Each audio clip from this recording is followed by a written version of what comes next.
सिद्धिहन्तानं ॐ नमो सिद्धानं ॐ नमो आर्यानं ॐ नमो वज्रायानं ॐ नमो।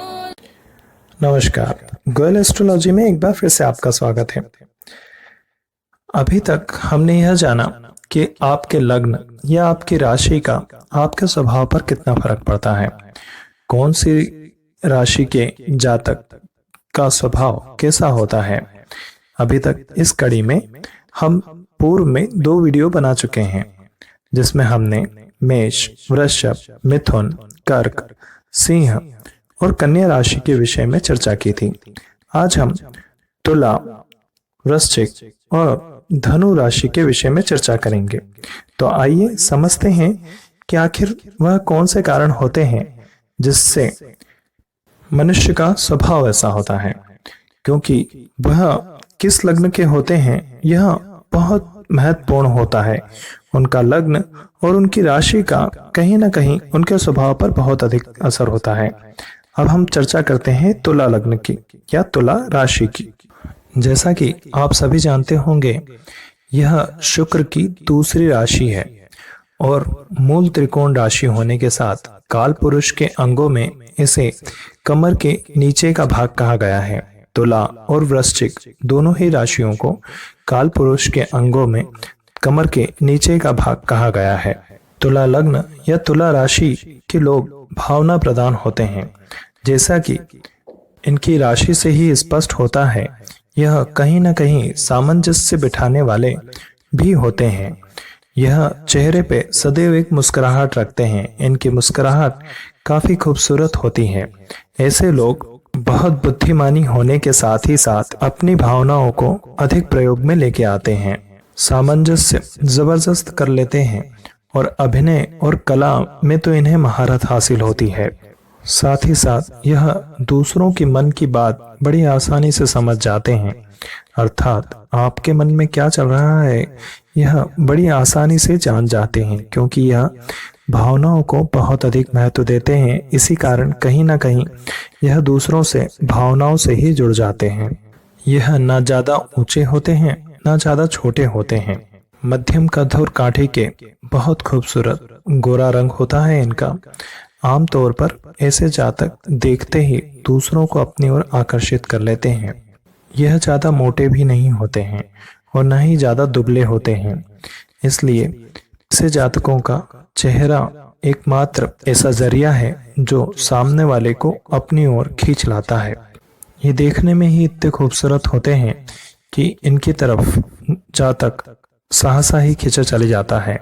इसी कारण इस तरह के लोग आमतौर पर फिल्म इंडस्ट्रीज या मॉडलिंग के क्षेत्र में पाए जाते हैं, क्योंकि शुक्र जहां भोग और विलास का कारक है, वहीं इनके सारे गुण जो होते हैं वह इसी राशि में हैं। मूल रूप से यदि आप शुक्र को देखना चाहें कि शुक्र कैसा दिखता हो, तो इस लग्न के जातक या जातिका को देखिए। वह इतने खूबसूरत होते हैं कि शुक्र की खूबसूरती का अंदाजा इनसे लगाया जा सकता है। यह बात अलग है कि यदि कुंडली में अन्य ग्रहों की स्थिति बहुत खराब हो तो उनका चरित्र थोड़ा खराब हो सकता है, क्योंकि यह बहुत भावना प्रधान होते हैं। सामान्यतः तो इनका सबसे बड़ा गुण इनका सामंजस्य करना ही होता है। यह 2 स्थितियों के बीच में बहुत अच्छी तरह से सामंजस्य कर लेते हैं और इतनी अच्छी तरीके से खुद को परिस्थितियों में ढाल लेते हैं कि यदि आप इनकी कमियां निकालने जाएं तो आप खुद अचंभित हो जाएंगे कि मैं इन्हें किस चीज की कमी बताऊं, कि इनमें ऐसी कौन सी कमी है जो इन्हें दुरुस्त करनी चाहिए। ऐसे लोगों की बुद्धि बहुत तीक्ष्ण होती है और कहीं ना कहीं ये शुक्र से पूरी तरह से प्रभावित होते हैं, तो यह तुरंत ही अपने व्यवहार में बदलाव कर लेते हैं और कहीं ना कहीं सामंजस्य बिठाकर और दूसरों को अपनी ओर वशीभूत कर लेते हैं। किंतु कोई भी चीज मनुष्य के अनुसार कोई भी चीज परफेक्ट नहीं होती, तो ऐसी स्थिति में कमियां तो इनमें भी पाई जाती हैं। इनका सबसे बड़ा गुण ही इनकी सबसे बड़ी कमी बनकर रह जाता है।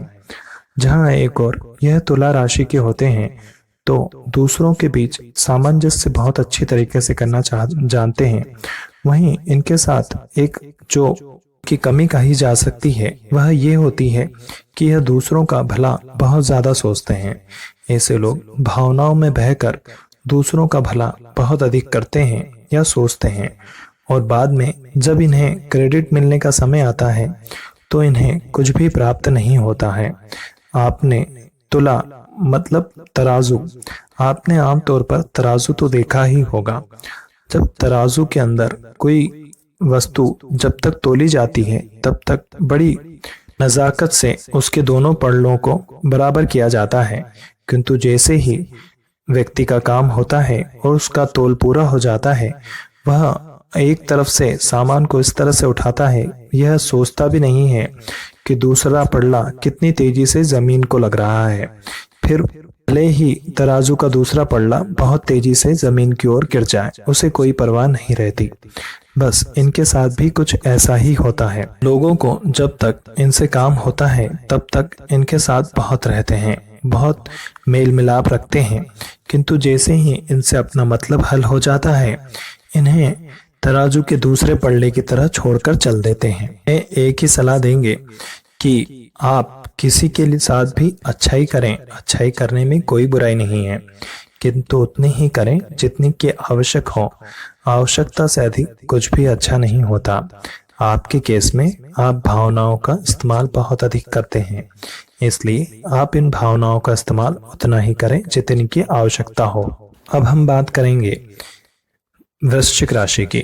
यह 8वीं राशि कही जाती है। यह मंगल इसके स्वामी होते हैं और यह मंगल की दूसरी राशि है। वृश्चिक राशि होने के साथ ही इसे बिच्छू का चिन्ह दिया गया है। यह इसलिए दिया गया है क्योंकि इस लग्न के जातक जो होते हैं वो थोड़े से रहस्यमयी होते हैं।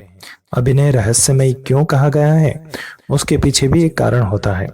यह सर्वप्रथम हम इस राशि या इस लग्न के बारे में बात कर लेते हैं।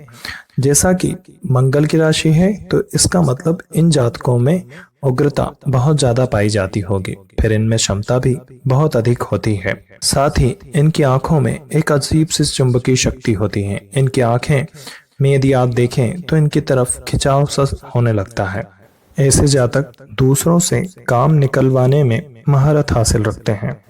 यह काम पड़ने पर अपने दुश्मन को भी अपने सर पर बिठा सकते हैं। वहीं जब उससे कार्य पूरा हो जाए तो यह उसे अपने पैरों तले रौंदने में भी जरा सा भी संकोच नहीं करते हैं। किंतु इन जातकों में प्रेम भी बड़ा जबरदस्त होता है।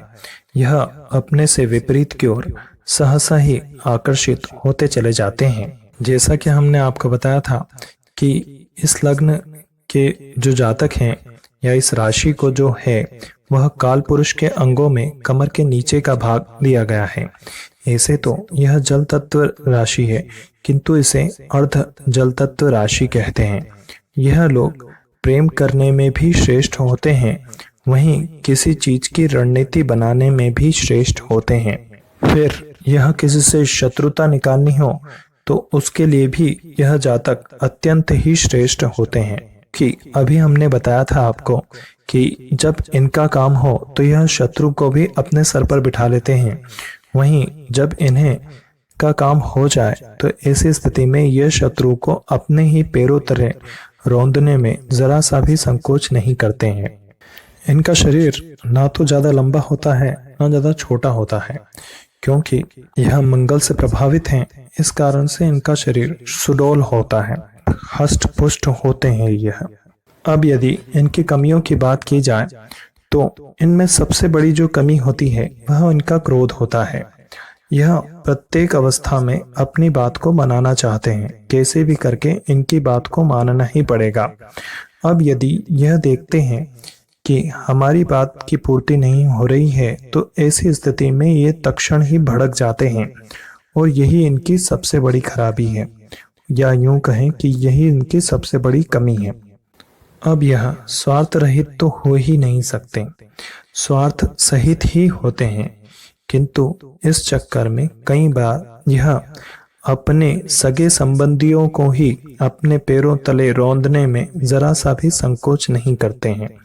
यह इनकी सबसे बड़ी कमी है। ये प्रेम भी बहुत करते हैं, साथ ही साथ यह विपरीत के प्रति आकर्षित भी बहुत जल्दी हो जाते हैं, किंतु जब यह देखते हैं कि उससे इनके उद्देश्यों की पूर्ति नहीं हो रही है तो तत्क्षण उसे छोड़ देते हैं। यह भी इनके अंदर देखने को मिलता है।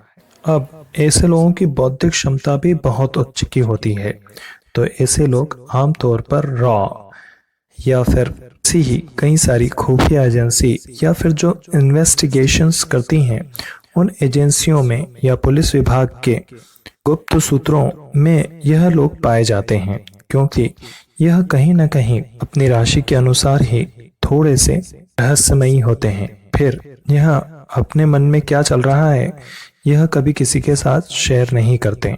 यह अपनी बातें अपने तक ही रखते हैं। तो राशियों के क्रम में यदि कहा जाए तो यह राशि सर्वश्रेष्ठ है, किंतु इन्हें कुछ बुराइयों को जिन्हें इन्हें ठीक करना चाहिए, उनमें सबसे पहली बुराई तो यह है कि इनका क्रोध। इन्हें अपने क्रोध पर नियंत्रण करना सीखना चाहिए, क्योंकि यदि यह अपने क्रोध पर नियंत्रण कर लें तो दुनिया में यह कोई भी वस्तु पा सकते हैं, क्योंकि इनमें बाहुबल इतना गजब का होता है। साथ ही किसी चीज को पाने के लिए कैसी प्लानिंग करनी है वह इनमें क्षमता जबरदस्त होती है। वहीं इन्हें एक बात और सीखनी होगी कि जो लोग इनके साथ विश्वास पात्र बने रहते हैं इन्हें उनके साथ विश्वास के साथ ही रखना होगा, फिर भले ही किसी भी कारण से इनका कार्य सिद्ध हो रहा हो अथवा नहीं। कहने का तात्पर्य सिर्फ इतना है कि जब इनका कार्य नहीं भी हो रहा हो तो भी इन्हें कहीं ना कहीं शांत बने रहना चाहिए, और दूसरों का यदि कोई हित हो रहा है तो उसमें अपनी सहमति जताना चाहिए, ना कि उग्र होकर कार्य को बिगाड़ देना चाहिए। अब हम चर्चा करते हैं राशियों के क्रम में 9वीं राशि अर्थात धनु राशि की। अब आप सभी जानते हैं कि यह गुरु की राशि है। इस राशि का प्रतीक चिन्ह जो होता है वह होता है एक आधा मनुष्य और आधा घोड़ा, जो कि अपने हाथ में एक धनुष लिए होता है, इसीलिए इसे धनु राशि कहा जाता है। धनु लग्न के हैं अथवा धनु राशि के हैं तो काल पुरुष के अंगों में इस राशि को जंघा का भाग प्राप्त है। यह राशि अग्नि तत्व प्रधान राशि है। राशियों के क्रम में यह गुरु की प्रथम राशि है। अब इस लग्न के या इस राशि के लोग जो होते हैं कहीं ना कहीं सत्यवादी होते हैं, या यूं कहें स्पष्टवादी होते हैं। यह सदैव सच बोलना पसंद करते हैं, फिर चाहे सामने वाले को अच्छा लगे या बुरा, यह उसके मुंह पे ही बता देते हैं कि यह क्या सोचते हैं उसके प्रति, और इसी कारण से अक्सर लोग इनसे नाराज हो जाते हैं और जीवन काल में इन्हें यह परेशानी उठानी पड़ती है कि कितना ही बेहतर करने के बाद भी इन्हें जीवन में वह यश और सम्मान कभी प्राप्त नहीं होता। अब यदि शरीर कद काठी देखा जाए तो सामान्य होते हैं, रंग गोरा होता है पर थोड़े मोटे होते हैं। फिर यह राशि गुरु से प्रभावित होती है तो कहीं ना कहीं यह जीवन में बहुत समझ कर चलते हैं। जीवन में प्रत्येक कार्य को यह करना भली भांति जानते हैं, क्योंकि यह अपने लक्ष्य के प्रति अडिग रहते हैं। वहीं इन्हें बेकार के फैशन में या दिखावे में इंटरेस्ट नहीं रहता। यह धन को कैसे संचय करना है इन्हें भली भांति आता है। अब फिर कहूंगा, जैसा कि यह गुरु से प्रभावित है तो ऐसे लोग बड़े ही सौम्य स्वभाव के होते हैं। हालांकि बोलने में इनकी आवाज थोड़ी तीखी होती है और थोड़ा ऊंचा बोलना पसंद करते हैं, किंतु उनका मुखमंडल ऐसा होता है कि जिसे देखकर न सिर्फ सामने वाला आकर्षित होता है बल्कि श्रद्धा से इनके सामने झुक जाता है। यदि इनकी बुराइयों की बात की जाए कि इनमें कौन सी कमियां हैं, तो इनमें जो सबसे बड़ी कमी होती है वह होती है इनका सत्य बोलना। हम यह नहीं कहते कि आपको सत्य नहीं बोलना चाहिए, क्योंकि सनातन धर्म भी यही कहता है कि इंसान को सदैव सत्य ही बोलना चाहिए, किंतु हमारे अनुसार ऐसे जातकों को उतना ही सत्य बोलना चाहिए जितना कि सामने वाला सुनना पसंद करे। कि हम एक बार फिर कहेंगे कि इस कलयुग में कोई भी सत्य सुनना पसंद नहीं करता, किंतु फिर भी सत्य इतना ही कहा जाए जितना अप्रिय ना लगे। फिर इनकी आदत सामने कोई भी खड़ा हो यह देखते ही नहीं है और केवल सत्य ही बोलेंगे, जिस कारण से यह जीवन में कहीं ना कहीं परेशान ही होते रहते हैं। इसी कारण कई बार इनका दाम्पत्य जीवन भी कुछ खास अच्छा नहीं रहता है, क्योंकि यह अपने लक्ष्य के प्रति अडिग रहते हैं, मतलब कहीं ना कहीं अपने बात को मनवाने के लिए ही लगे रहते हैं। तो ऐसे लोगों की दाम्पत्य जीवन में जब कोई समस्या आती है तो चूंकि यह गुरु की राशि है तो ऐसे लोग बुद्धिमान भी बहुत होते हैं, कहीं ना कहीं उस समस्या को निराकरण करने का प्रयास करते हैं और अपना दाम्पत्य जीवन बचा लेते हैं। तो कमी केवल एक कि यह सत्य बोलें, किंतु देश काल और परिस्थिति को ध्यान में रखकर फिर बोलें तो इन्हें हर क्षेत्र में सफलता मिल सकती है, इसे कोई भी नहीं रोक सकता। फिर ऐसे लोग व्यापार भी कर सकते हैं और सरकारी नौकरी भी कर सकते हैं। इनके लिए दोनों ही कार्य अनुकूल होते हैं, क्योंकि जहां एक और यह तीव्र बुद्धि वाले होते हैं वहीं अपना पूरा ध्यान केवल अपने लक्ष्य पर ही रखते हैं। तो ऐसे लोग दोनों ही कार्य को बड़ी सरलता से कर लेते हैं। फिर गुरु से प्रभावित है राशि, तो आमतौर पर ऐसे लोग बुरे कर्मों में कम ही देखे जाते हैं, तो इनमें बुराइयां तो नाम मात्र की ही होती हैं। आज हमारी चर्चा 3 राशियों के विषय में हुई थी। ये राशियां थी तुला, वृश्चिक और धनु। अब केवल 3 राशियां शेष रही हैं, जो है मकर, कुंभ और मीन राशि, जिनके बारे में हम नेक्स्ट वीडियो में आपसे बात करेंगे। आशा करते हैं आपको यह सीरीज पसंद आ रही होगी। धन्यवाद।